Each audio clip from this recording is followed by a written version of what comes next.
process our room change through. Well, they got I suppose we'll run the same problem next week too. probably. Oh, as long as we beat them to the punch. We will.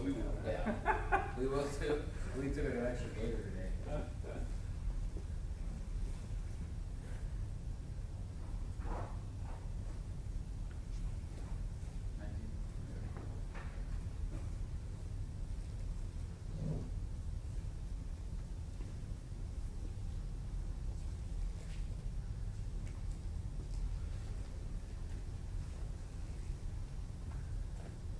All right, so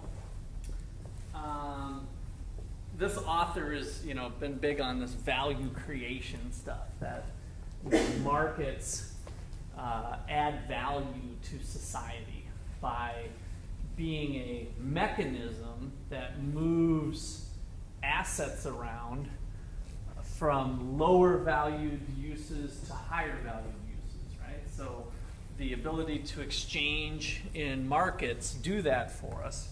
And so what's kind of weird here is it's no different with risk.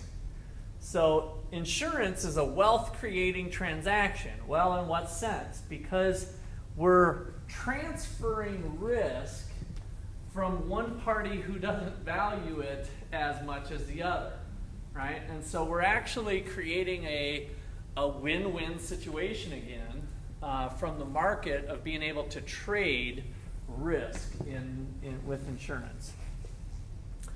So there are two things that we analyze in insurance markets and in economics class in dealing with uncertainty. The one for this chapter is adverse selection, and next chapter, which is really next week's stuff, is moral hazard. But we talk about both of them in this chapter. So moral hazard and adverse selection are the two things that you need to focus in on that are kind of big key things that economists look at all the time. So what does it mean by information asymmetry? What do you think that means? Adverse selection is a problem that arises from information asymmetry.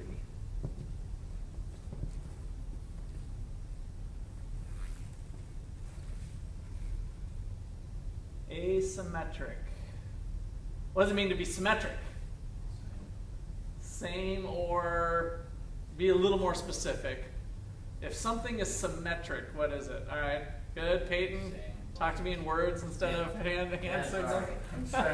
No, I liked what you were doing, but I just wanted you to articulate that he's doing this. Sorry. Same on both sides. Same on both sides, right.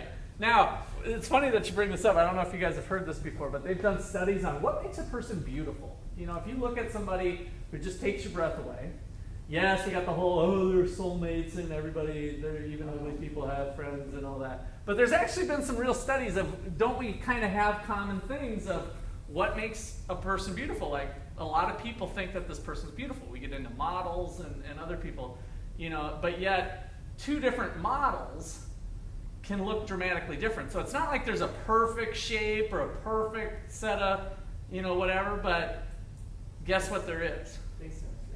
Not asymmetry, symmetry. Symmetry of the halves is what the studies show, is that beautiful people are very symmetric. So this half of their face looks like this half of their face, is what kind of the study found by, just lining up lots of beautiful people. So if you got one eye that's a little higher than the other, you're not going to be maybe the most beautiful person. You got some other things going on one side of your face. Well, I like this side of my face. Well, that means you're probably not too pretty, because both sides of your face need to be not only pretty, but equally pretty. So if this half is pretty, and this half could be argued as pretty, but they don't look like each other, you're ugly. See what I'm saying? So that's what they found. That's what the research found, is that one of the top things is that you have a symmetric face that both has. Because if you got pretty over here and a different type of pretty here, and you put the two together, you're ugly. So that's the moral of the story. So I bring up all of that so that we can talk about asymmetry. So if you have an asymmetric face, what are we saying? Beauty has a symmetric face. If you have an asymmetric face, yeah, you're ugly, yeah. So what's one half versus the other? Unequal, different, right? So that's all we're getting at here. Now, asymmetric information, when we start talking about the buyer and the seller, are some issues. What would it mean to have asymmetric information in a market with supply and demand or whatever? What's that? I just didn't hear you. Buyer and seller have two different, yeah. Okay, so the information sets aren't fair, right? So if we look at food products, what are some things that go on to, you just got water there, but what do you got there? Oh, you got something here. Okay, so what do you find on this thing? If we spin it around, you got the ingredients, right? So we got this little food label here. Why do we have that? Everyone's on the same page as far as Okay, good. So we're all on the same page. So this is kind of the way economists think sometimes. You know, this is kind of bizarre, but we'd say society would have some problems with inefficiencies in transactions if we didn't have food labels. Why? Because we'd have people with peanut allergies buying stuff with peanuts. And it's like, well, that's a waste. This guy just got sick and had to go to the hospital to get some shot, or bought it, took a bite, and maybe they're not allergic to peanuts, but they hate peanuts, right? Took a bite of it, oh crap, this has peanuts. I threw the thing in the garbage can. That's a waste of society's resources, right? We don't always think about that, but from the society standpoint, that's wasteful. And we want to come up with mechanisms to be good stewards of our resources in society. How can we be most efficient? And so when we have asymmetric information, there ends up being wasteful trades. And so there used to be a Latin word that used to mean more than it does today, I think. But that's kind of a side discussion that I probably won't be able to help myself from getting into. But caveat emptor. Does anybody remember that? Caveat emptor. Buyer beware. Buyer beware. So that phrase was kind of come about in the in the early days of trade to say, hey, buyer beware. We're always responsible for our own stuff. So if you're trying to decide whether something has peanuts or not, well, you need to do your own homework and don't buy it or investigate. So it's always the onus of the information fell on the buyer. Buyer beware. And there's other examples where that had come from. But now people tend to say, buyer, you're protected by the government, so don't worry about your own actions. You know, government's got you covered because they're always looking out for our best interests, right? So they put these nice little, they forced all the companies to put these food labels on. By the way, I'm not trying to slam food labels. I think that's good. So there are circumstances where government regulation can help create rules of the game that are fair for all the participants that reduce this information asymmetry that might cause problems in the market. But other circumstances, we might create issues to where buyers change their behavior thinking that they're going to be bailed out by the government or by their mom and dads or by somebody else. So once we start to change the mentality and change people's behavior based on the fact that they will likely get bailed out or that the government always seems to be protecting everybody, so I don't have to worry about protecting myself because the government protects me, right? And we start to kind of move a different direction and possibly behave differently. That in and of itself, that behavior might be inefficient. And again, we're not serving the globe, if you will. We're not serving society by having the government interfere too much in the marketplace. You see what I'm trying to say? That there's a balance there of the appropriate amount of action, and there's these competing forces, one of which is moral hazard, which we'll talk a lot about more later. And again, we'll kind of focus a little bit more here on this adverse selection. So,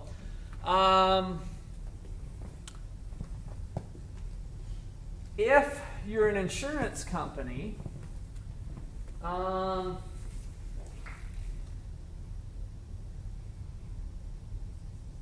if you offer a policy that is the same for everybody, they don't do the whole thing. This new company comes out and says, hey, we're not like the insurance companies you're used to, where you have to put down your age and your status in life and all that long application. Don't worry about it. You come to us, it's $100 a month. You pay $100, you got yourself some insurance. We don't do those screening stuff because we think that's too much of a bother for you, right? So that's their business model. Who are they going to attract?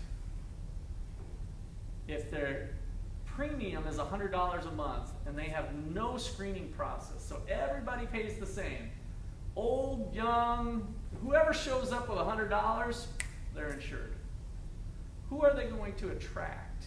Those are paying over 100 right now. Okay, so what type of people, if we're in an insurance type of world, are they going to attract high-risk people or low-risk people? High-risk people, right? So they're going to go, oh, shoot, I'll do that, and then I'll just be my normal risky self, and that might lose out on that, right? That's kind of the heart of adverse selection, is that you got to be careful with the terms you're putting out, because you might be getting people who you don't want. Even if you think that the average person, let's look at the data. So the average human being of a car accident, the probability of car accident is 5%. I actually looked at some data. It was, do you know what not to get too grotesque on you, but the probability of death by accident, any kind of accident, firearms, hunting accident, car accident, slip and fall, get run over by a car. It's kind of cool to look at this list. Like, it's all kinds of ways that you can die by accident. What do you think your probability of death is when you step out this door tonight to go home? Just want to get you thinking about things as you're driving down the highway and crossing the street. And what do you think? 1 in a million? I'm going to say 1 in a million. It's very small. Very small. Yeah, it's about small. Jason? 5 billion, 3 billion. Okay, Jason? I'd probably go lower than a million actually, but I don't know. Okay, so everybody agrees way, way, way, way low. 5%. What? Now, I kind of pulled that number out of my butt just to be dramatic, but I don't really totally remember, but it was way higher than I expected it to be, and I think I have that sheet here. Is there like a auto collision? Here we go, odds of dying. Oh wait, this doesn't look like it's going to recognize it. Why is that? That's weird.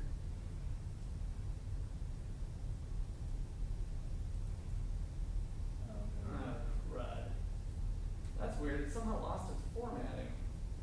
You could attach it to an email, send it to me, I can open it up on my laptop. No, well, why is that they don't have, oh, it's just not, yeah, what's the deal? This should have Adobe on it. Alright, I can't help it. Let me just give one Google. I'm not going to sit up here, but, so odds of dying. Odds of dying. 2006 PDF, because I just pulled this off the internet. Here we go. I'm not sure this is it, but yeah, this is it. Okay. So, all external causes, odds of death due to injury in the United States in 2005, all external causes of mortality, the 1-year odds. You got a 1,681 chance.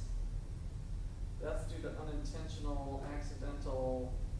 Oh wait, this is external causes. I gotta make sure we grab the right one. Yeah, so 117,000. So you can see already it's a little about 2% or so, I think, right? So calculator. Let's see if I got a calculator.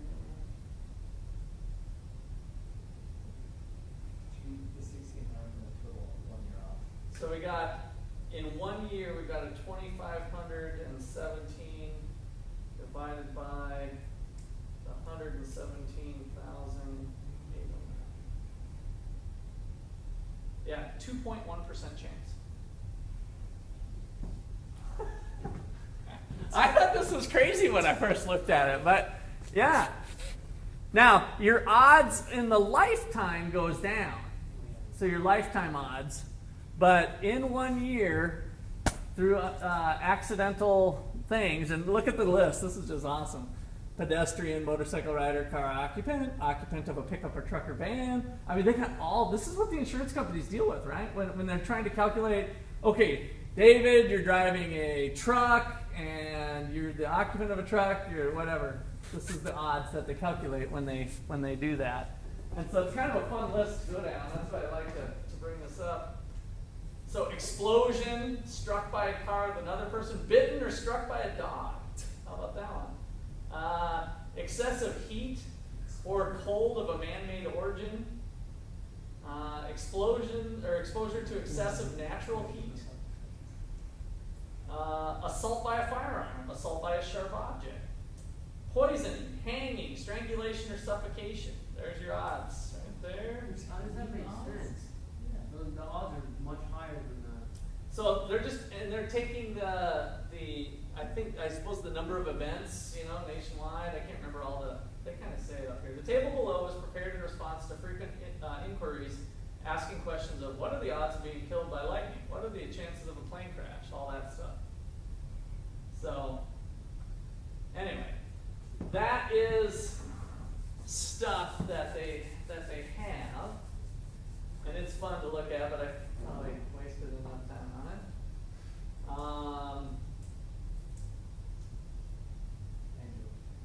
So that's some of the probabilities. All right, so yeah, 2%.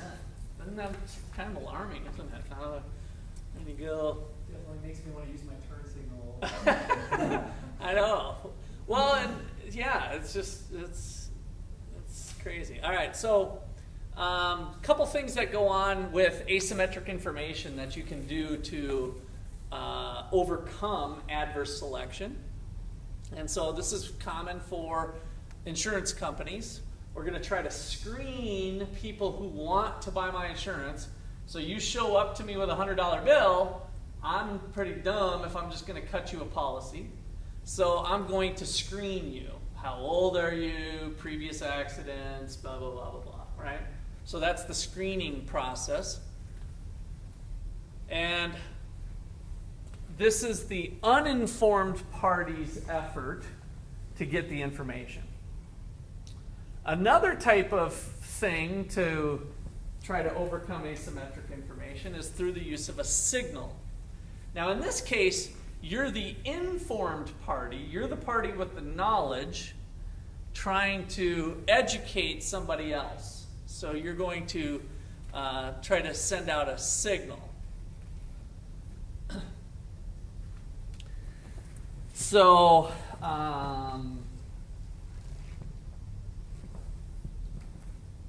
can you ask what your religion is in a job interview? No. So, I knew that law. I'm glad I learned something over time, especially being an employer and employing different people. Although, my kind of mentor that hired me in graduate school that I ended up being his real estate partner with in years down the road. First time we ever met, during an interview, it was a job interview, and my wife and I think, were both there. And one of the early questions, so what church do you go to? Like, I was sitting like, Dana and I just kind of looked at each other like, can he ask that? And so we told him, but he was pretty, out there with it. So knowing that those types of questions aren't usually allowed in an interview, when I came to interview for Ottawa, I can't remember exactly how I did it, but being the clever person I am, I somehow conveniently brought up my church or my religion or something during the interview process. In fact, this was, I specifically remember, it was the lunchtime interview in front of all the colleagues, and somehow I brought up oh yeah, well we're involved with the church choir. I've been a member with the church choir. Somehow I brought up church into the conversation to signal to them that, hey, I'm a good fit for this university. I got the Christian thing, you know, whatever, without having to have them do that, right? So I can signal, I'm the one with the information. I know Russ pretty well, right? So the uninformed party is the people interviewing, the potential boss, and so I can try to send up a signal to them to eliminate that, even though that information isn't something they can ask for. They can't screen for it because it's illegal, but I can signal it. I can volunteer it. So you got the idea there? Those are the kind of terms that we use to try to overcome some of that. So eBay.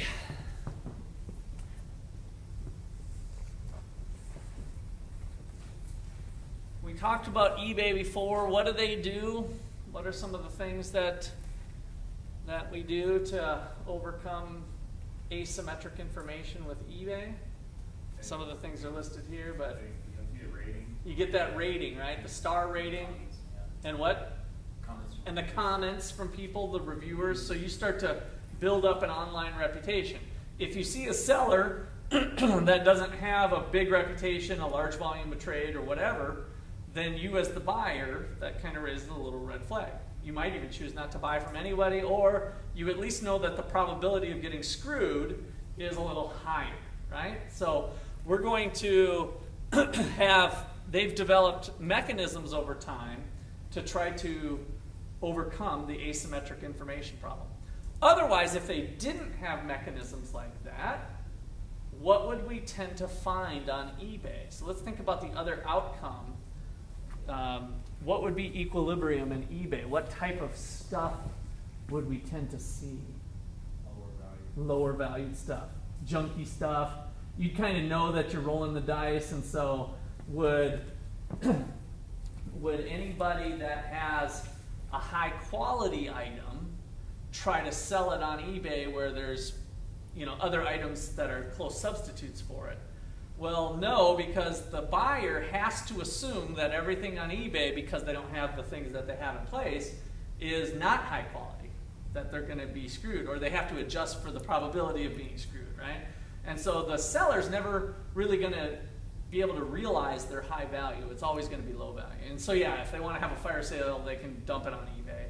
But it's not going to be an efficient marketplace without having some of these mechanisms in place to overcome the asymmetric information. All right, any questions, comments there? All right, got a fun video. This is what is this thing? It's a 7.5 minute video. And I really like this. It's going to talk about some of the issues with this chapter and next chapter related to insurance. The guy sounds like he's got an Asian accent of some sort, so it's sometimes, depending on how good you are, I'm not the best at picking up accents, but he does, I think, an excellent job in this video of raising different points, so it's kind of fun to watch.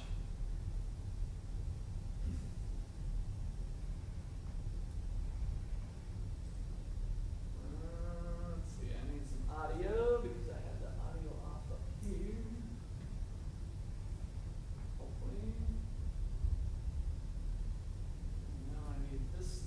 Events could more than exhaust the savings. But if people pool their precautionary savings, the pool. Okay. Funky music.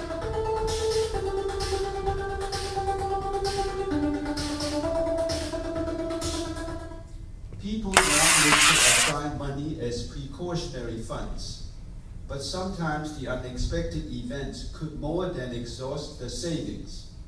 But if people pool their precautionary savings, the pool may be big enough to pay for the few unexpected events among the members.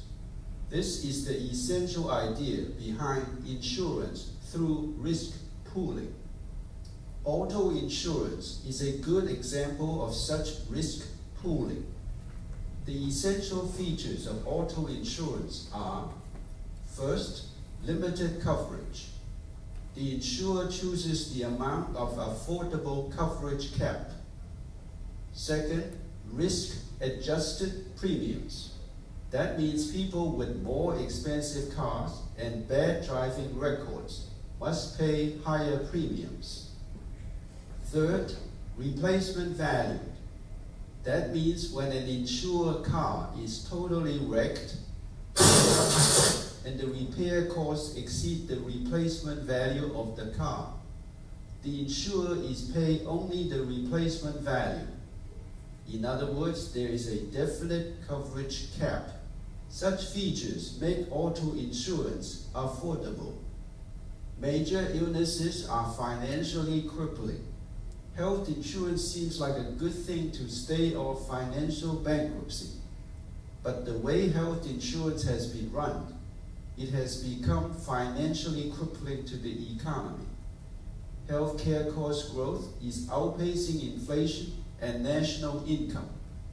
In fact, it has become so expensive that 71 million Americans are uninsured or underinsured. Prior to Obamacare. Employer-provided health insurance premiums have increasingly squeezed out wage increases over the last decade.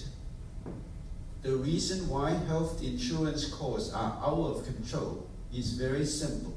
Health insurance is not run like real insurance. Health insurance provided by big employers is run like a blank check. The runaway costs of existing health coverage are a result of, first, moral hazard. That is the tendency for insured members to engage in risky lifestyle behaviors that inflate the group premium. Once an initial coverage is purchased, the insurer starts taking it easy. This in turn necessitates more coverage and a higher group premium. With more coverage, the insurer again takes it easy. This in turn necessitates even more coverage and an even higher group premium, and so on. For example, the medical cost of treating obesity-related diseases doubled to $147 billion a year in the decade before 2008. Second, community rating. That is charging the same premium regardless of claim history and health risk. For example, a weightlifter, a heavy smoker, an obese individual, a terminal patient, or a chronically ill member are all charged the same group-based premium. Third, medical feasibility. That means treatments at all cost if they are medically feasible. Before the advent of Big Pharma, many acute illnesses led to quick deaths. With the advent of Big Pharma, many acute illnesses have been turned into chronic illnesses, requiring expensive initial treatments and expensive lifelong medical support. The cost of these sophisticated treatments can be explained in terms of the quality-adjusted life year. Quality-adjusted life year take into account how long a treatment can extend life and at what capacity. Because maintenance costs continue after initial treatments, and the chronically ill can function only at reduced capacity with shorter lifespan. The cost per quality-adjusted life year can be very high. A $1 million cost to extend one quality-adjusted life year is not out of the ordinary.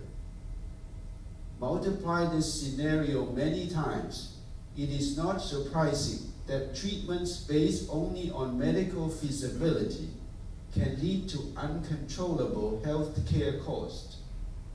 Based on the replacement value insurance principle, an insured patient who earns only $25,000 a year would never be able to financially offset the $1 million quality-adjusted life year treatment. But based on political correctness, there is no easy way to deny treatments to low-income patients. Let's recap the differences between real insurance and blank check coverage in terms of premium, in terms of coverage cap, in terms of replacement value, in terms of feasibility, and in terms of moral hazard.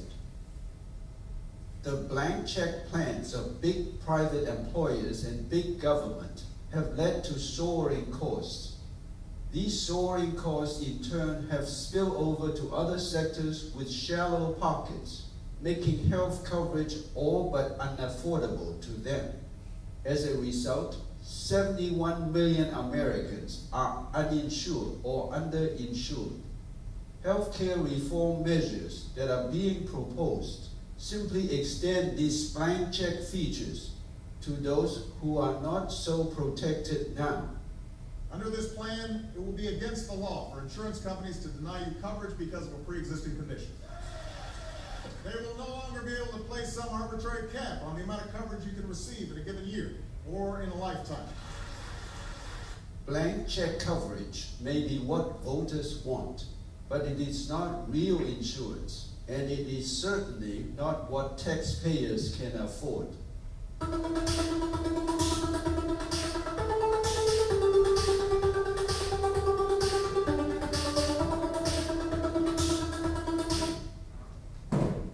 Reactions? Thoughts? Questions? Do you think it's only a matter of time before we go to the like Switzerland or Canadian system?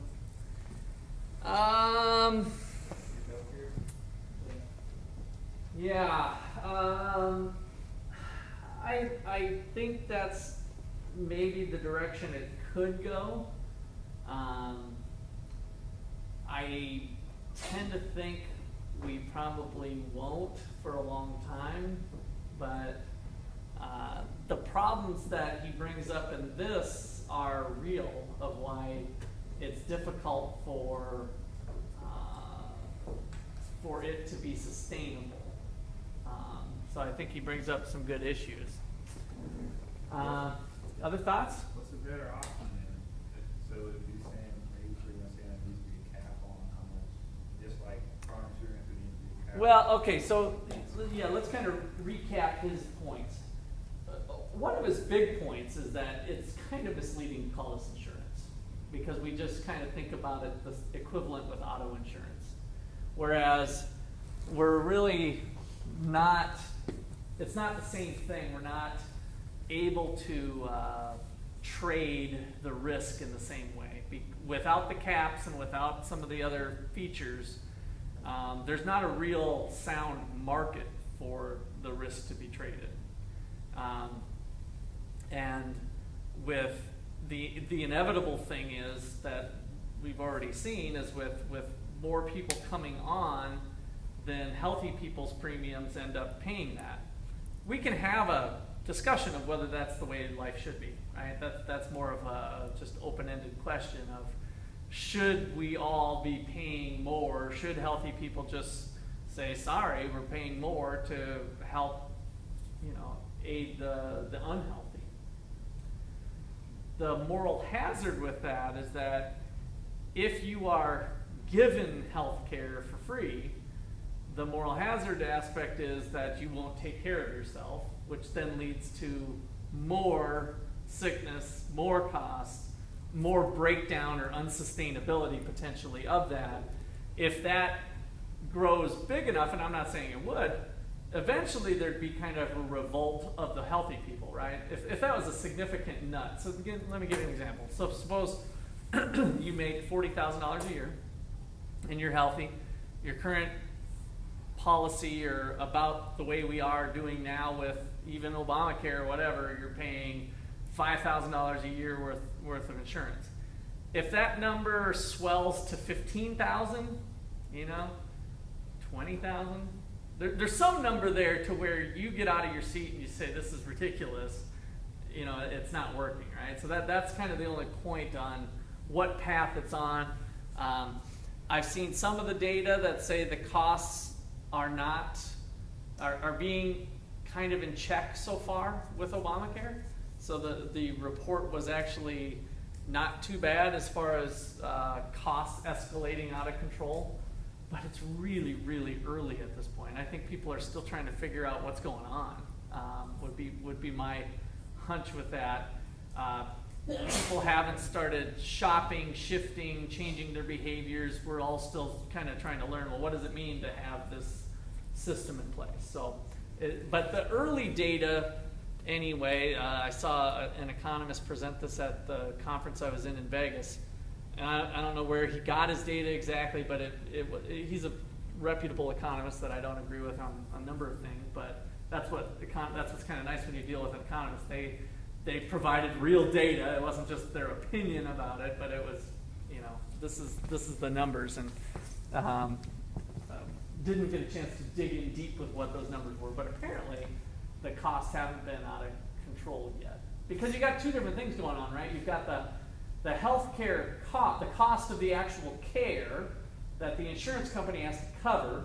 What I have heard, and I think this was a rebuttal, this was an interesting debate between two economists, is that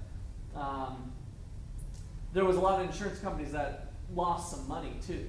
And so, yes, the costs were fixed for that cycle, if you will, and then they lost money, so then what has to happen next year? The probabilities go up for care, the prices go up, so the expected cost plus the probability of that cost are all moving in the direction that the premium has to go up. So then they either go up or they go out of business or whatever. We start to get down to only being a few healthcare providers, and then all of a sudden, oh, well, this makes sense that maybe we should just have government-provided insurance, which is close to maybe what it is anyway. If the government has their fingers in deep enough into the private companies, then there comes a point where they're kind of running healthcare anyway, healthcare insurance, and then it's like some politician, well, I have an idea to rescue it. Let's just have the government provide the insurance.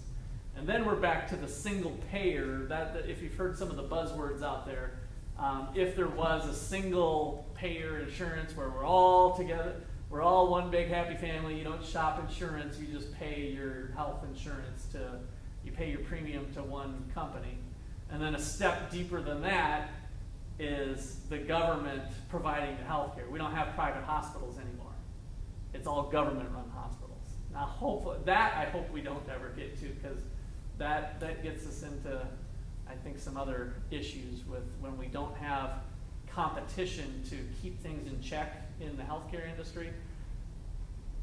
Healthcare is very complicated if you haven't figured it out. I mean, there's health and economics, the economics of healthcare and stuff that people study. So this is coming just off the cuff without me researching a lot of different things, but the health insurance industry being competitive is one thing, and then you've got the healthcare providers, the hospitals, the clinics, being competitive is a different thing, right? And so part of the problem that we have with healthcare costs rising is that the insurance companies or the people paying the insurance don't have any incentive to watch out for the bottom line with the pricing going on over here. The insurance companies do in theory, but they're usually so big and it's just hard to, have people shop their own insurance because people like, well, I've always been with Dr. Nichols at the clinic and I don't want to switch providers. And so then you've got this mentality that the health insurance companies have to try to foster to keep their business. Well, you can stay there and we'll try to strike up deals with the healthcare providers. So, okay, I kind of rambled on for a lot there. Any other thoughts come to mind? You guys can ramble with me if you want. Some other things. We kind of saw as they were going through the checklist of the income per year, the $25,000, the $50,000, that only the rich could afford the health insurance if there was caps in place or whatever. And so that's the unfair outcome, depending on if you think we have a right to health care. Some constitutional type people would argue you don't have a right to health care. you've got a right to be left alone by the government, but nobody gave you that you have some sort of inalienable right to be healthy. If you get sick, you get sick. You kind of manage your life accordingly. We all take risks. Some people get hit with terrible diseases that they don't deserve by any standard, but America was founded on your right to be left alone, not some sort of right to health care that everybody gets to share the cost in. That's where you get into those sorts of discussions and different opinions on how that should be paid and worked out. Lots of fun stuff with that sector and policy analysis. Some of the stuff that gets my blood pumping.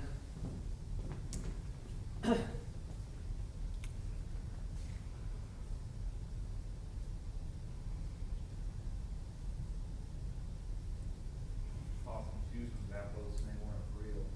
Is that right? Some shoes? They What do you mean they weren't real? Berries. They were knockoff. Oh, they were knockoff. Huh. Yeah. When did you do that? It was years ago, probably 4 or 5 years ago. I haven't done it since then. Yeah. Sitting back. No. What kind of shoes were they? Bears. Top siders.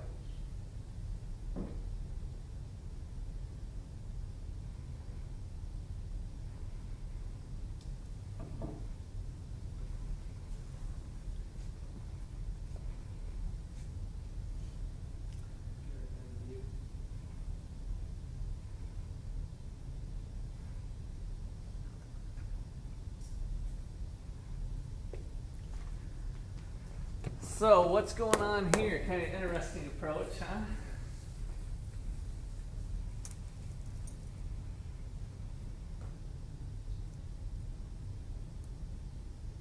do you know if they're in it for the right reason? Yep. There's something.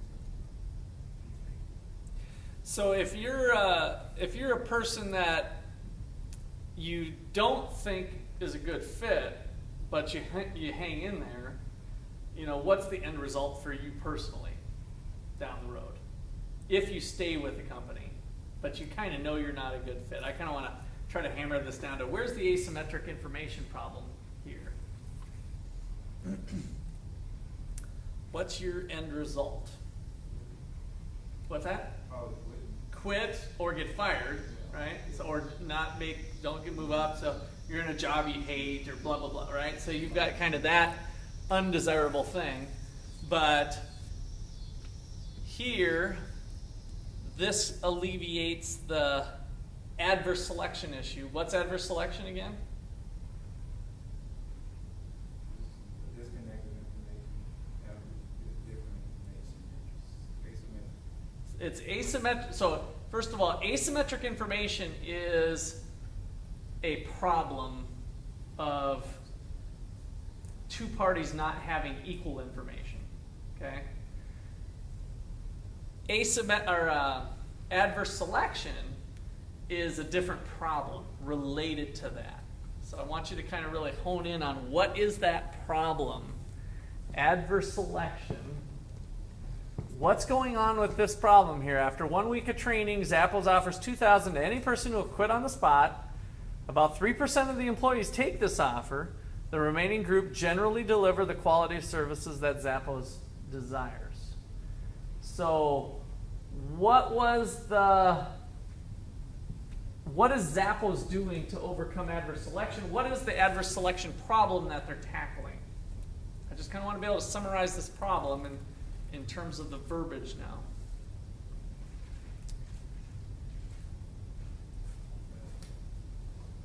So what is the adverse selection problem? Yeah, what's the problem? What's the adverse selection problem? We can start with the asymmetric information problem. Who has more information? Zappos or the potential employee? The employee, right? So that's where the informational asymmetry is there. So there we've got that out of the way. Given that we have that, what's the adverse selection problem? That they may not be there for the right reason. Okay, yes. So that they may not provide the services that Zappos desires. Right? So that's the problem, right? Is that we'll have a bad employee, essentially. So the adverse selection problem is that on paper, from all the other application process and other crap we've done with the getting them to this level of training, right? Because there's some pre-stuff that we've done. We still don't know these people perfectly. So now we've got them in the door, and the adverse selection problem is that I know that there is a group of these people who I think are good hires that are going to turn out to be bad hires. So when we get back to that type 1, type 2 error, so there's we can hire somebody that turns out to be a bad hire, or we can overlook somebody that would have been a good hire, right? So we didn't hire somebody in an applicant pool that would have turned out to be a good person. That's kind of in that type 1, type 2 error lingo that we were doing earlier. So I can hire somebody, and that person who I hired is going to end up being a bad hire, right? So that action is a type 1 error. A type 2 error is overlooking somebody who would have been an awesome person to have at my company. So I don't know that. So the adverse selection problem is attracting people, hiring people, and then having them have some bad ones and some good ones in there. But it's the bad ones is the adverse selection problem. I've attracted people to the position for that.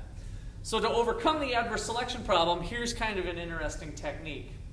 I'm going to throw this offer out, and the incentives are such that the person who knows they're a bad person, this looks pretty sweet.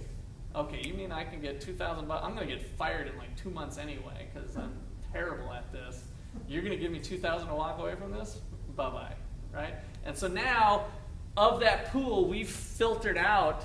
We still might have some employees that turn out to be bad, but we've at least flushed out some of those bad employees with the $2,000 offer. Because the good employees know that they're going to be successful and make lots of money, and they need the job anyway. Okay, any last comments, questions there? Do you think that's a good business strategy?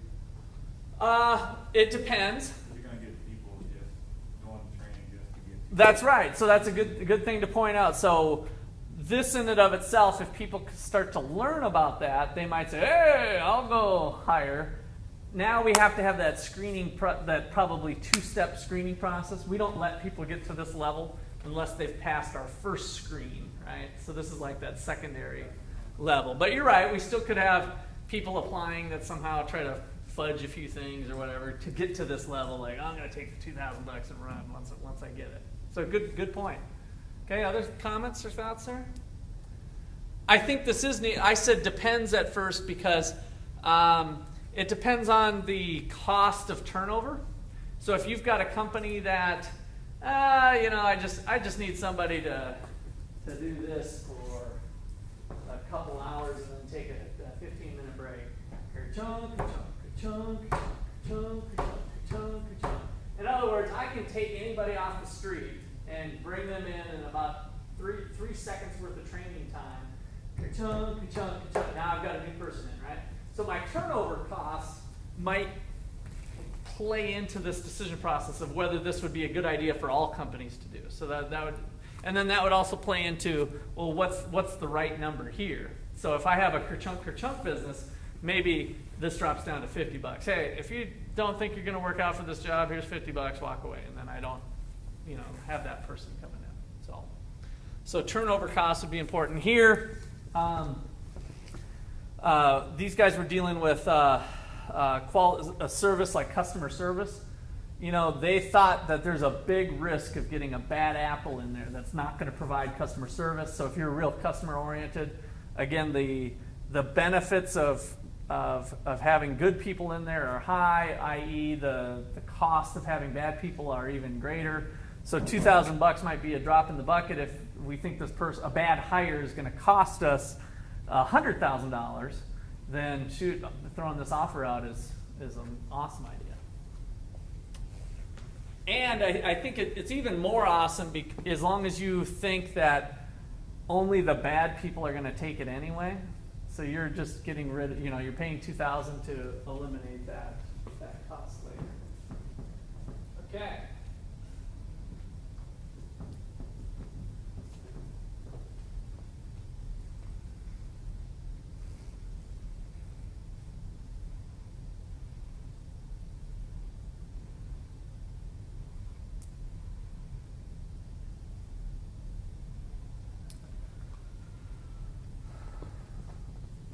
All right, so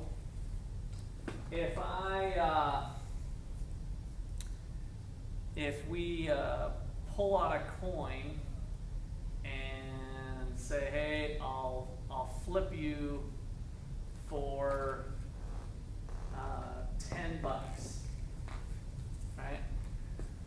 What is the expected value? What is your expected payoff if Donald and I pull out a coin? We kind of did this with Jason when he was remote, so maybe I should have picked on Jason on this one, but let's stick with Donald. So $10, we're going to flip a coin. You want to do it? So that's our deal. What's the expected payoff for you? $10. Flip a coin. I've got $10 in my wallet. Donald's got $10 in his wallet. We're going to flip a coin. What's the expected payoff? Okay, stop thinking. Start writing. Go to that equation. I'm going to flip a coin. $10. Write it out. I want to see your equation. So hopefully we'll start training you to be comfortable going to pen and paper. What is the expected payoff of that type of bet?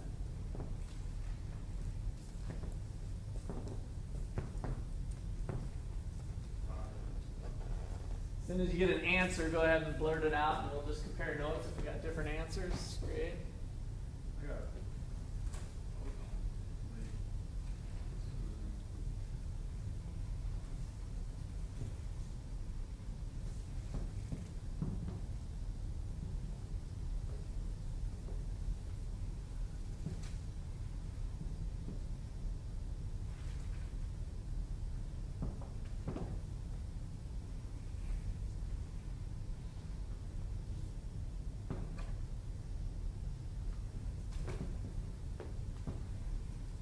Once you guys get comfortable with this, that answer should come pretty fast. I'm just kind of giving you a hint, but it's good to write it out. 0. Anybody else get 0? I wouldn't have done 0. I would have done 5. Where's your formula? I'm trying not to ruin my notes here. No, too bad. Ruin them. You're not ruining them. It plays right into this particular problem. You should have it in your notes right there. Well, I know the formula, but I'm not getting some numbers that I'm getting screwed up. So $10. Donald's got $10 in his wallet. I've got $10 in my wallet. We're gonna flip a coin. Heads goes to Donald, or tails goes to me, whatever. Somehow we're just gonna flip a single coin. Yeah. So you got this times this. Okay, I'm good with that. And then what else is going on? What's over here? This times. Times 0. I don't like that. So this is if you win, right? You Okay. got a 50% chance of winning. Okay. No. What's this? You got a 50% chance of making $10. You got a 50% chance of Losing $10. Okay, so what do you need to put with that 10? Got it. It's a horizontal sign in front of it. Oh, yeah. Negative, good. That's And you need that negative sign. Okay, what's yours looking like over here? So write it out. You were here then, or did you miss that part when we wrote out the formula? Why are you late today anyway? You missed some important stuff. All right, so this is okay, but this is not right. So you're gonna lose $10. So that's negative 10. So then what's your expected value? Donald, what'd you get? 0. 0. Peyton? Now it's 0. 'cause you're 0. negative. David? 0. So I'm hearing consensus, unless you've got some funky stuff there, Jason. You've got 0, right? 50% chance of negative 10 is negative 5. 50% chance of a positive 10 is a positive 5. So you got an expected value of 0. All right, so if you have the choice to play the game, that's nice. But what if you don't have the choice to play the game? Would you want to pay to get rid of that risk? So in other words, what would you want to pay? Like if, let's say you have it on the line, would you just flip the coin, Donald, or would you be willing to pay something to get rid of that chance of loss? Again, by the way, you're getting rid of the chance of winning too, right? I mean, we got a fair bet, so the expected value is 0. I'm flipping. That's just my personality. Okay, so you're ready to flip it? I'll take the risk. What if it's $100? And not so much. It depends on what's at stake. Okay, now that starts to make a difference too, right? Okay, so let's say 100. Okay, then I will probably say, first I would try to reduce the risk, maybe change that to maybe a $10 bet. Okay, but let's say that's off the table. Now you're, and you can't say yes or no. So now, I mean, I'm making this a little unrealistic. So I'm saying you're going to have to pay. You have to play this game. Otherwise, you get an F in managerial econ. I'll give you. There, that's the way we do this game, right? So, I'll give you $50 if I don't have to play. $50. Wow. Okay.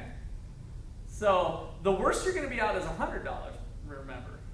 So you're willing to pay $50 to get out of playing that game. Because you can lose $100. But you could win 100 too. Right, but You're trying to avoid that negative. Okay, Peyton, what's your number? Like, I try to be real with this. Like, if I know it's a little unrealistic, but I'm going to give you an F in managerial econ. What would you be willing to pay to not play that game? Or would you be willing to pay $100? I'm assuming $100 is good for all you guys. None of you are independently wealthy where it's like, oh yeah, that's like a penny to me. You know, if you're playing with Donald Trump, he's going to play that game all day long, right? So, except maybe he doesn't want it in the press that he's been gambling or something like that. So Peyton, what would you be willing to pay? Anything or? I'd be willing to pay out probably 25%. 25%. So you'd pay $25 to not play that game? Okay. David? I'd pay $1. $1. Okay. So David would pay $1. Jason? Where you have the game, Oh, that still makes get sense. free egg. What's that? I think I would agree with Peyton's answer, but I think You'd pay $25. I'd play. Everybody's different. There's no wrong answer. I'm just trying to push you to really try to buy into this concept here because this is important. So first of all, there are no wrong answers, but I really want you to kind of understand and like, if I was forced I would play to because play you for have a 50% $100. chance of breaking even, and after that you have a 50% chance of making a. Okay, and that's cool. That's like when we were $10. Donald's like, I'm going to play it. I bumped it to 100, and now all of a sudden he's willing to pay $50, which is fine. I'm not saying your answer's wrong. I just want you to bear with me. But now I'm going to push you, Jason. Let's say it's for $1,000. And this is real money now in your life. $1,000. You're going to owe me $1,000. If I flip a coin and it's tails, you're going to have to write me a check for $1,000. How much, if anything, would you be willing to pay to not play that game? Because that's a risk, right? Yeah, I think at that point it almost does kind of go hand in hand with what Peyton was saying. Like the 25% doesn't sound bad there to opt out. You're only losing, 25%. So now you're going to cut me a check for $250 $250 to not play that game, assuming I forced you to play the game, right? Because normally under these circumstances, you walk into a casino and you just say, I'm not playing. So again, that's kind of pushing the envelope, but you're having to play that game. $250. What's your number? What's my number? Well, for $100 to not play, I'd probably play the $100 game. You'd have to push me up to 1,000. So if you were up to 1,000 and I was forced to play, I would probably, and that's what's hard to say. Look, you can't force me. This is America. I don't have to play if I don't want to. So that's where it gets tough. And we'll talk about some other examples where you might really be forced into a situation where you got to think about this. So, and this is on the positive side. The thing that's different compared to insurance is that if you have a car and you don't have a wreck, you still just got your car. Now all of a sudden I've got this upside of I can make $1,000, right? But for $1,000, I would pay. I would probably play the game. Yeah. So now what's your question to me? Or how do you change the terms? What did I do to you? So what about for $1 million? Okay. Yeah, or 10. Now we're talking. Let's not jump to $1 million. I don't need to go up that high. But let's make it $10,000. If I had to cut a $10,000 check, and I was forced into the game, see, now you get to the point where, shit, that's a lot of money. Yeah, even 25% at that point's almost too much money. And if I was forced, you might as well play. I'll be, if I was honest, I would probably pay, I'm at 1,500 in my mind right now, sneaking up towards maybe 2. Yeah, that's probably where I'm at, 1,500. To not play that game up with. So, that's the game that we all play with. Now, that's what people are upset with Obamacare sometimes, is that they don't have the right to play that game. It's the law now. You have to buy insurance, no matter how healthy you are, how good you are about eating organic food and exercising every day and blah, blah, blah, right? You have to pay. You can't opt out of that. And so that's where it makes it a little bit more difficult. Okay, so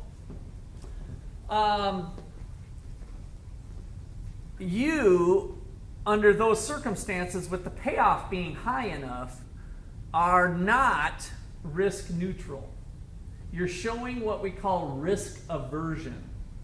So most people are risk averse on many items. In other words, you will be willing to pay something to avoid that risk.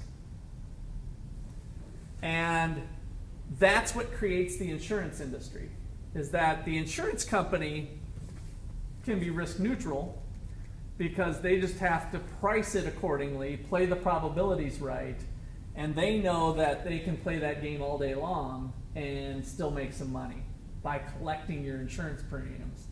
So the insurance company is going to say, okay, Russ, I'll take your $1,500 check and I'll play that game for you, right? I'll flip the coin all day long. Because as long as you play the game long enough, you're going to be ahead of the game, because you're going to break even, but you're going to collect that. So each time I flip the coin, I make 1,000, I lose 1,000. If I do that 100 times, my expected value is 0, but each time I've collected $1,500 from a Russ McCullough. So if I played 100 times, I've got $15,000 in premiums that I've collected. I've played it enough times so that I've actually equaled out, right? So my expected value was 0 from playing the game, but I've made money at taking away all of your individual risk because you weren't willing to pay, right? That's the insurance game. All right, so any other questions or comments there? There's also a category of risk lover, which is an unusual animal that we usually, it's not even mentioned, I don't think, in this textbook. They would have probably mentioned it here if they did it. But in theory, there's somebody who would have to be paid to not play the game. In other words, man, that sounds like fun. That's kind of like maybe closer to where you were at the dollar. You'd have to pay me $2 not to play that game because I'm going to win that $10. The expected value of it is 0, but you're going to have to pay me not to take on that risk. That would be a risk lover. So that's just to kind of complete the spectrum. Most of the time we're risk averse. We're willing to pay to avoid the risk. Risk neutral, again, is somebody who's willing to take that coin flip, kind of recognizing the odds, and being able to bear the loss is the other factor that we kind of raised with this. All right, so let's get into our insurance example. So Rachel's got a bike. $100. And let me draw my little bicycle here. There it is. Some sort of seat. Boy, this is a terrible looking bike here. All right, so there's our $100 bike. Probability of theft is 20%.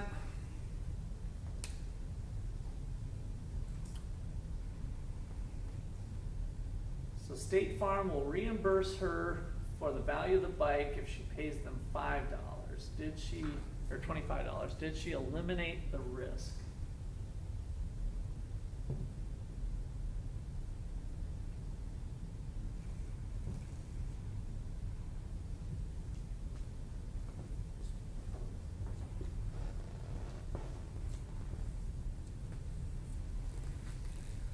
So what's her without insurance, with insurance is kind of the game we want to play a little bit. So what is the expected loss for Rachel? She's going to lose 100 if her bike gets stolen. But if her bike doesn't get stolen, she loses nothing. So what is her expected loss? $20, right? So we've got a $100 bike with a 20% chance of it getting ripped off. We got an 80% chance of getting 0. We didn't leave that in the equation to muddle up things. But if we were going back to what I've been forcing you to do on a couple times, we'd say 20% of 100 and 80% of 0 gives me my answer of 20, right? So that's her expected loss. So suppose State Farm will reimburse her for the value of the bike if she pays them $25. So she pays them $25. Did she eliminate the risk? Yes or no? Did she eliminate the risk of loss? Yeah, she eliminated it. Yes, she eliminated it, right? So she, that's right. So, yeah, and so what did she pay for it? What did she pay to eliminate the risk? Nope.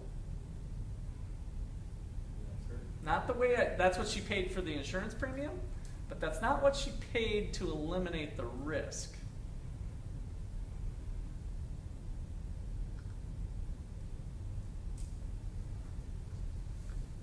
If she doesn't buy insurance, what's her expected cost? Or expected loss, if you will. Not her expected. That's if she loses the bike, she loses $100. $20 is her expected cost. If she doesn't buy insurance, she's bearing an expected cost of $20. She paid $5. She paid $5 to get rid of the risk. So what we're altering there, what we're twisting on is to pay, risk can be traded. Risk can be bought and sold.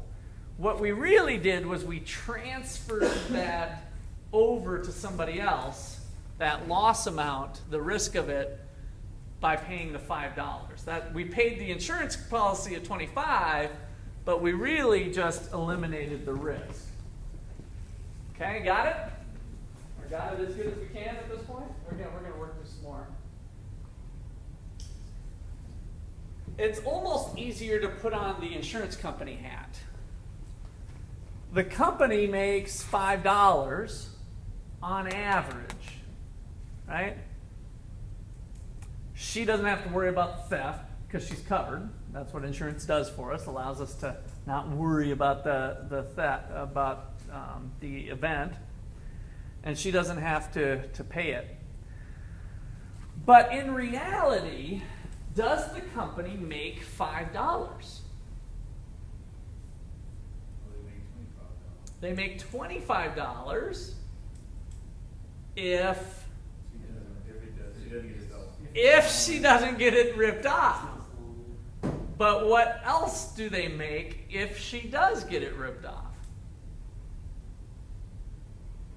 What do they make? Bike gets stolen. There's two states of the world. Bike gets stolen or bike doesn't get stolen. If bike doesn't get stolen, they make $25. 25, make five. What's their profit, if you will? What do they make if the bike gets stolen? 5. 25. Oh, What does the company have to do if the bike gets stolen? they lost They it. make, so they lose 80. We lose 7. You're close, 75, right? Okay. So, state of the world of bike getting stolen, I have to pay $100, but I got 25 from Rachel to offset that, so I actually lost 75. So from the company's perspective, they're actually going to make 25 bucks, or they're going to lose 75 bucks. They are never going to actually earn $5. That's the expected earnings. And so what do I have to do to overcome that risk? I pool the risk. I get lots of Rachels to do their thing, and then now I'm back to being kind of risk-free through the pooling of risk like what we saw in the video. I get enough people playing that game, and now I've got a business model because on an individual level, they face that loss. If I gather enough of them, then I'm not really taking on any risk at all. There's still some uncertainty because we don't know how many bikes are actually going to be stolen, but we know it's going to be pretty close to that if we've collected good data on the probability of theft. So there's always a money-making opportunity where there's risk because there's a market for risk. That's right. Yep. Risk can be bought and sold and traded.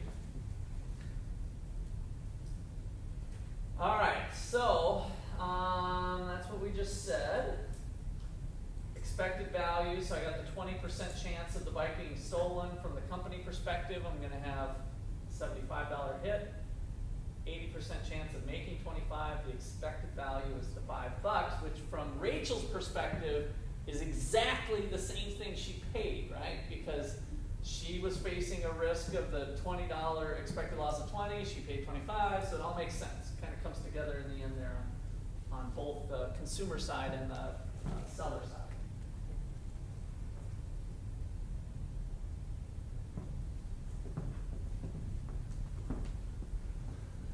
So if we've got two groups of people now, we don't have a homogeneous Rachel set out there. We've got some Rachels and we've got some Bobs. And the probability of theft is different in each case. Bob lives in a bad neighborhood, right? So his probability of theft is 0.4, and the Rachel neighborhood has a probability of 0.2. What is the expected average cost, expected claims, for State Farm if both groups are insured with them? So kind of put that to the pencil to paper, see what you come up with. What's that? 3?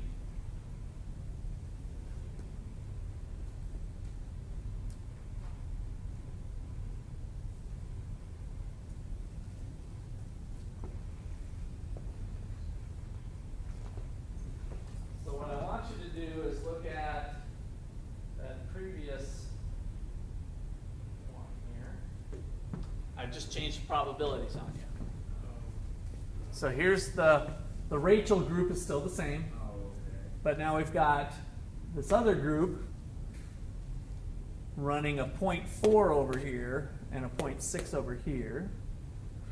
So you can calculate that.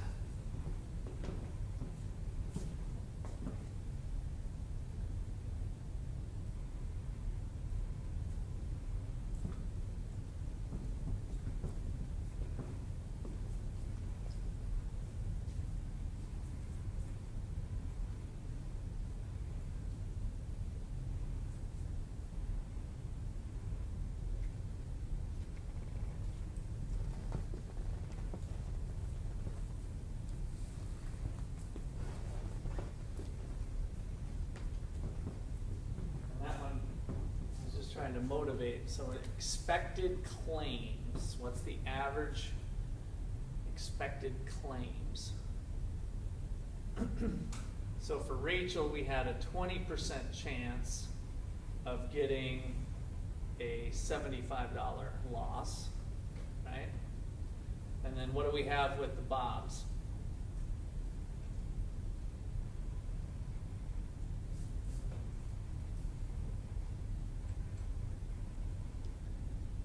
What's our probability with the Bobs group 2? We got a 40% chance of getting hit with the $75 there on average per person. I'm kind of bringing this back to per person. So there's a couple different ways to crack this nut, but what does this number equal to? Because you might have started taking it with that other one when I backed up the slide, which is fine. We're going to get to the same spot at the end of the day. But 20% of... 285. How much? 285.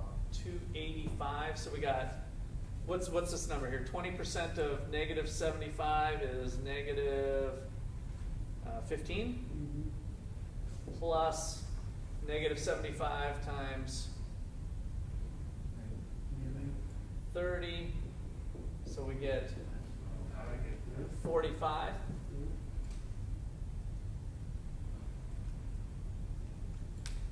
So that's our expected claims. I'll put 4.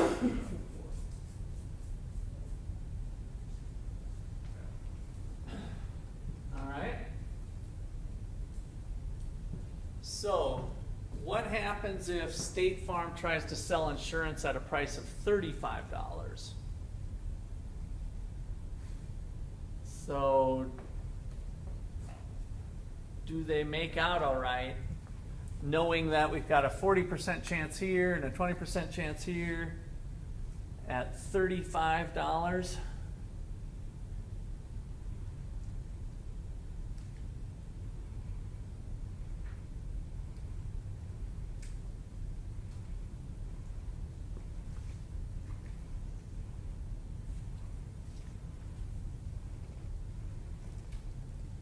So now we've got to bring in the fact that people are going to be paying a $35 premium, remember.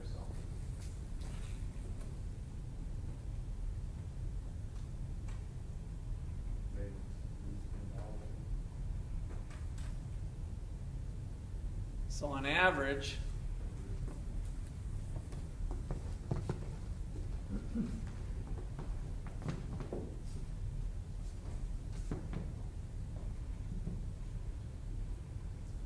who are we going to attract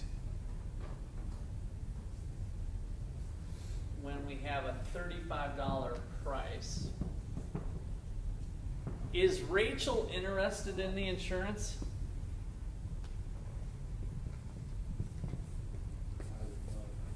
Not as much, right?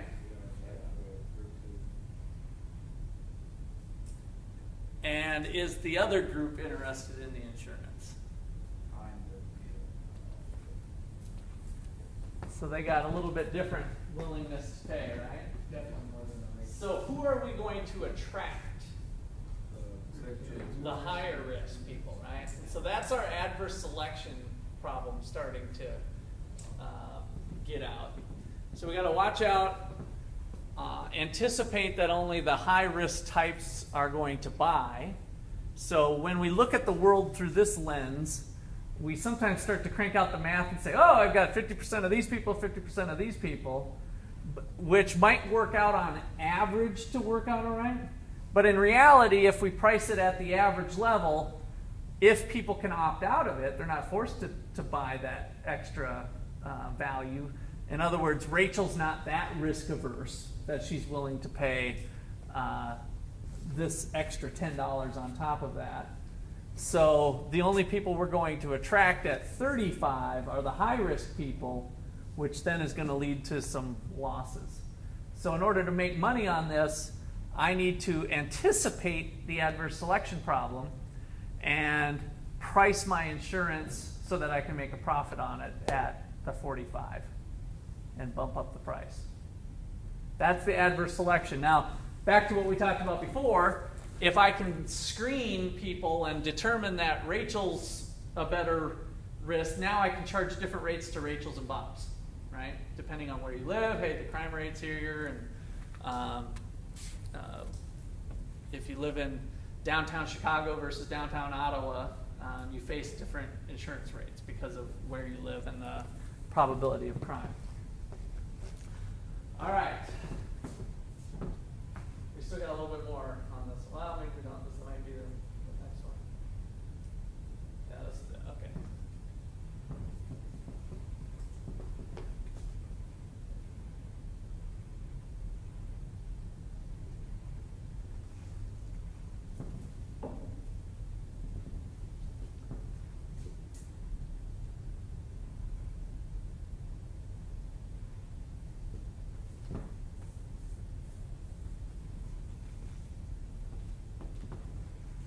It's just kind of summary of what we just went over. Comments there?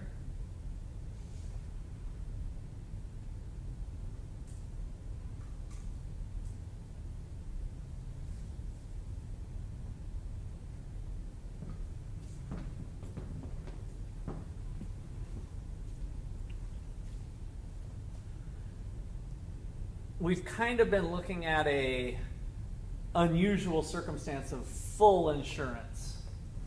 What really goes on with your policy when you have an accident? Go back to the real world, don't even worry about this problem. When you have an accident, how do you settle up with your insurance company? What are some other things that go on? The video brought it up. That was with the replacement cost. There might have been some issues there of replacement versus repair cost. What do you guys pay when you have an accident? But you don't pay. You pay your monthly premiums, but there's also something you pay if you get in an accident. You have to pay this, the deductible, right? So the deductible's there, which effectively makes it partial insurance because you have a $10,000 policy, but you've got a $1,000 deductible. You're really, at the end of the day, getting $9,000, not the $10,000. You pay the first $1,000. How does that work? It can be set up, yeah, different types of ways. So that's what I want to throw the curveball at you here. Would the low-risk consumer pay $15 if she gets $50 of the bike? That's a typo. If she gets $50 if the bike is stolen, I guess maybe that's right. What does that look like for Rachel now? Math this one out. She's got to pay $15 to get a benefit of $50. So in other words, she's still taking on some risk, right? If she gets hit, or if she gets the bike stolen, now she's only going to get $50 by paying $15.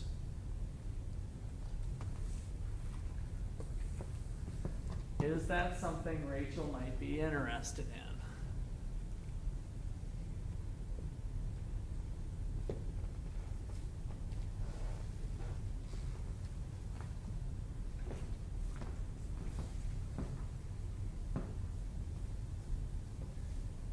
By the way, the cost of no insurance has stayed the same. It's still $20, right? So her expected cost without insurance, what we call kind of self-insurance, if you will. In other words, she's just going to pay. Her expected loss is just what it was before, $20. 20% chance of it getting stolen. But what if she's offered this deal?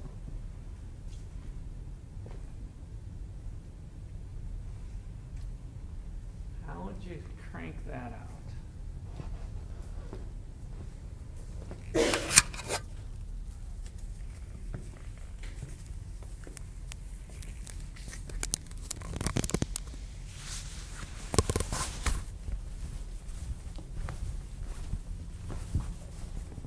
So insurance is going to cost her $15. We're kind of trying to think cost and benefit. Is that a good deal? Is it not?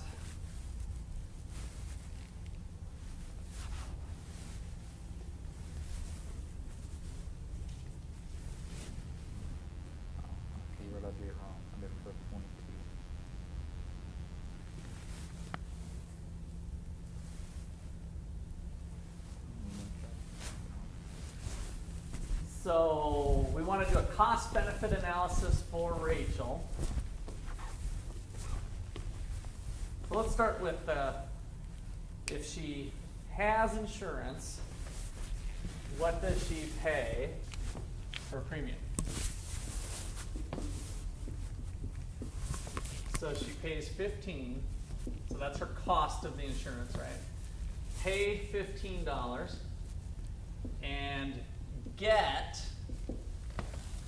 what? Okay, she gets 50. Yeah, that's where we start to get kind of what's her expected benefit now of doing that. So she's going to get 50 bucks. Woohoo! What's her chance of getting 50 bucks? What needs to happen for her to get 50 bucks? Got to get stolen. Probability of 0.2. Okay, so she's got that going on.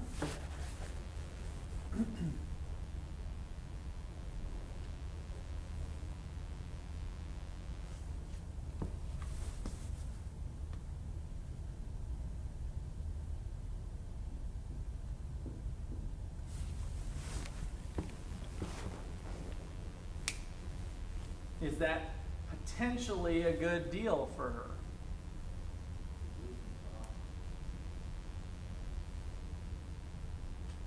Potentially, right? We're at least got back to a market where the insurance company's going to make their $5 on her, right? But she's got this benefit. She's got an expected benefit of 10 to take away that risk. So we've got at least the ballpark. So the point with this is to why you might see, and maybe you guys have seen this. Yeah, well, all you guys are on, since we happen to be all OU people.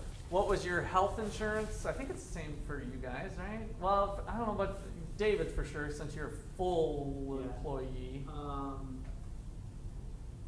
I don't know how we work it with, because for the GAs, you guys don't have that covered, yeah. So I was kind of thinking with employees. You got two choices with our health insurance. It's the 90% or the 80%, right? So who buys, and then what was the difference in the premium? So just to kind of recap here. I thought it was $500, no? Or that's the deductible, maybe. Yeah, the deductibles. So I don't want to get too detailed with it, but one of them, they pay 90% of your care. The other one is 80%, up to a certain level, and then it gets into it. Basically, to have 90% covered is you have to pay a little bit more per month to get 90% covered, obviously, rather than 80%. So all I want to boil down to is who buys the 80%? Healthy people or sick people? Right?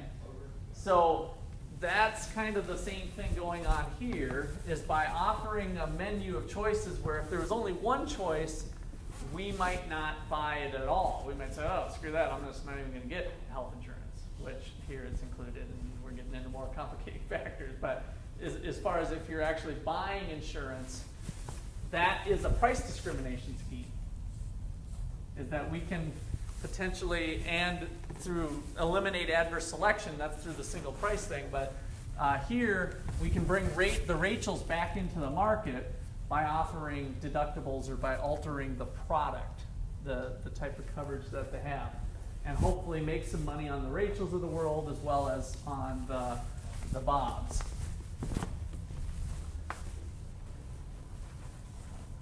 Okay.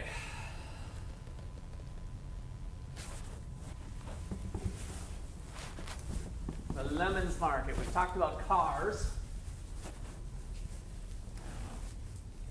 Anybody know what it means to get a lemon?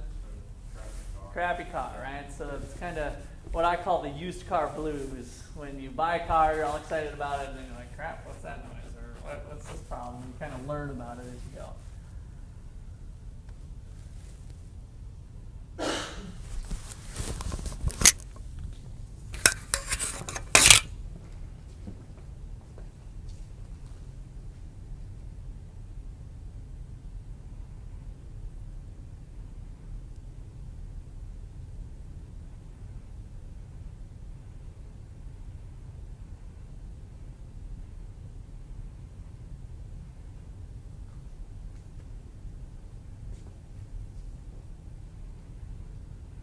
So everybody got the gist of this problem?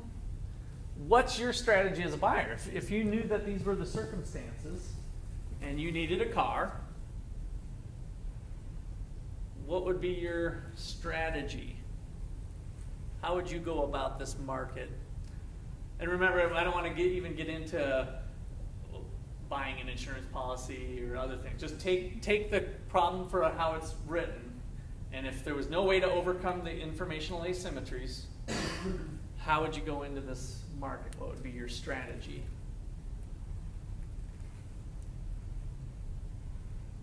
No mechanic to the limit. Yeah. Offer.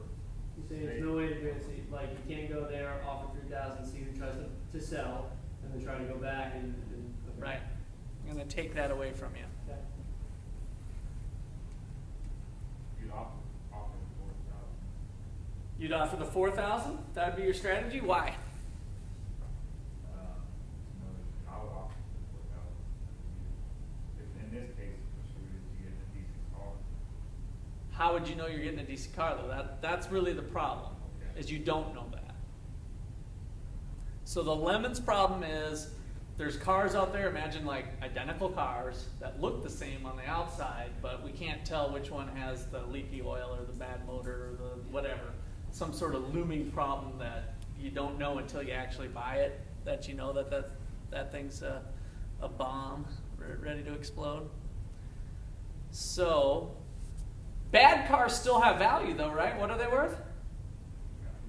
Okay, so good cars are worth 4, bad cars are worth 2. If that's the market you're facing and there's no way to overcome the informational asymmetry, what would be your strategy as a buyer? What would you offer?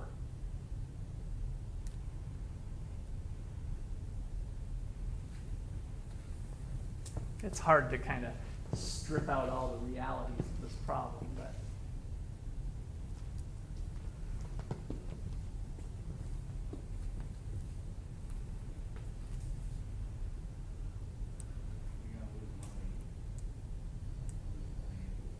no, not necessarily.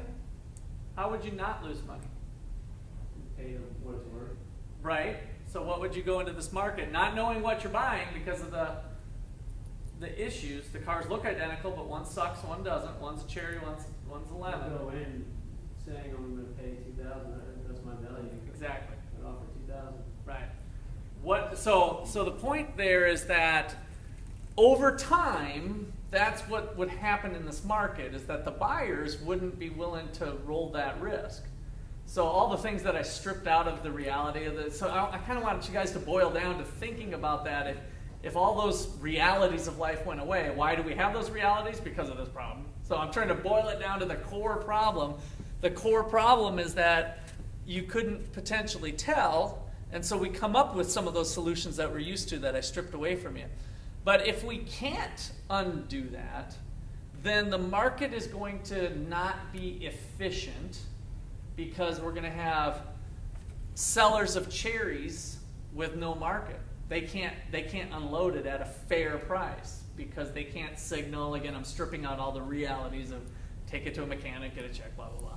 So without those mechanisms in place, we have, again, kind of an inefficient market where prices are going to be too low, which then leads into an exploitable opportunity. Now to kind of bring it back touch to reality, if you know that there's cherries out there, if you could come up with a way to let people know those cherries, right? Or you could buy cherries, repackage them, and sell them, you could make money. In other words, there's a profitable opportunity here if we can overcome that, which kind of brings back to the entrepreneurial spirit of when there's a problem, we can let the market try to find its own solution.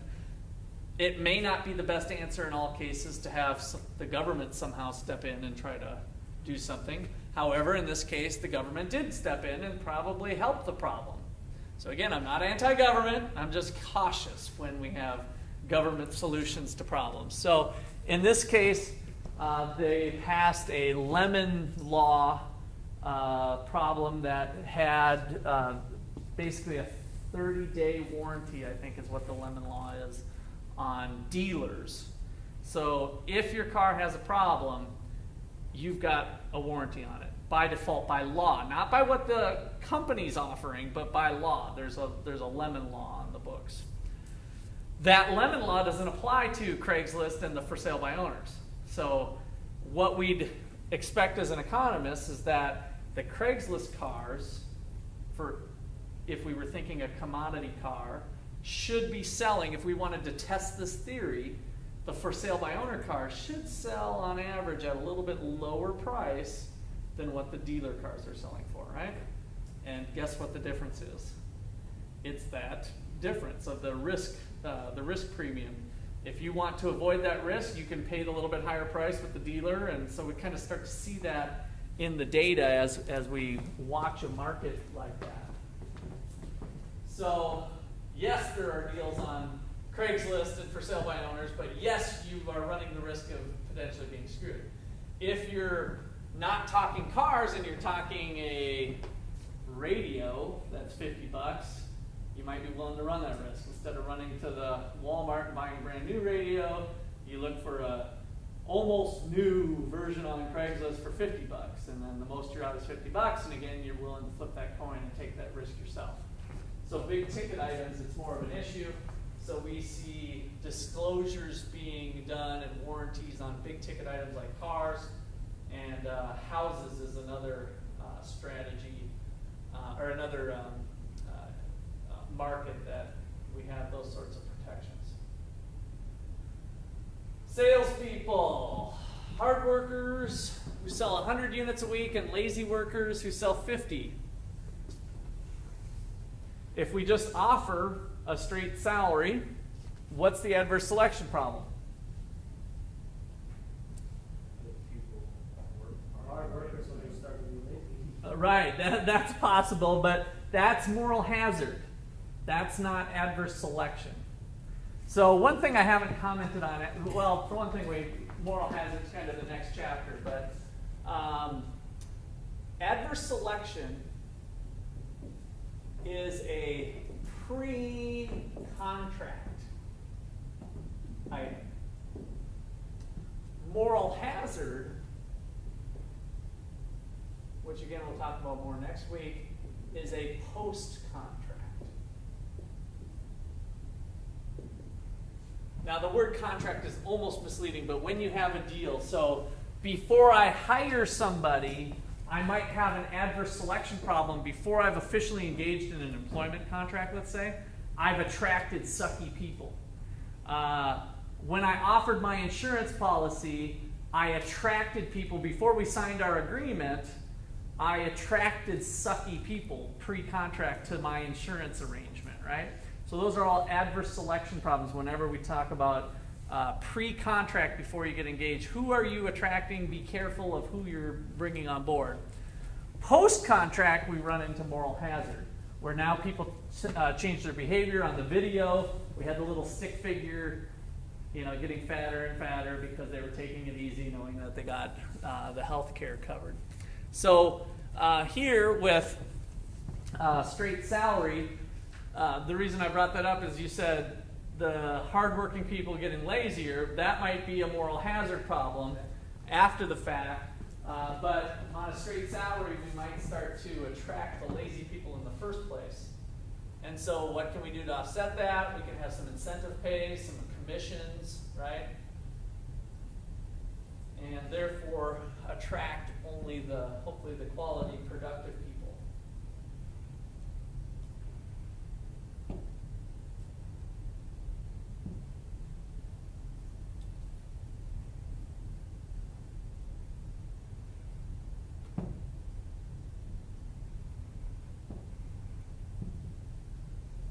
So our thing on signaling again, we've talked about. Just quick through that. This was mentioned earlier, but I didn't really emphasize how a screen can also be used as a signal. So low-risk consumers could offer to buy insurance with a big deductible. So this idea of on the front end, the screen being the signal is being willing to agree to a contract conditional upon some other terms. So on the pre-contract, that's why it's the offer on the front end. How you structure it could also be used as a signal.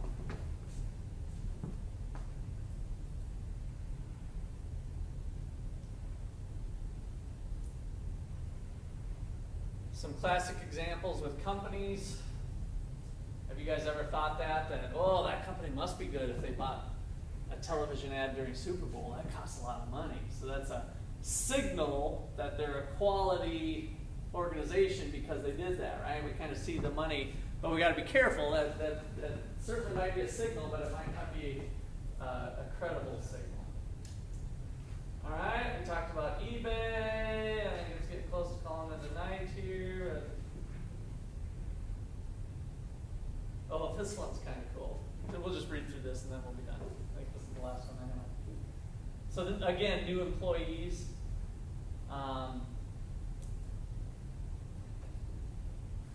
If the person's late, he or she is sent home and not allowed to return. So it sounds kind of harsh. So they have this training period. If the person's late, they're sent home, they're done. Completely, no like, oh, no, sorry, you were a couple minutes late. They're gone. So of 30 people, 2 sent home. Only 10 of the 1,300 workers hired under the program had significant attendance issues. Just by being really harsh on the front end, they again were able to kind of weed out those issues, and it kind of sent a message to the other people. So kind of another neat way to do that. All right, let's call it a night. So we have a quiz next class. Yes, next.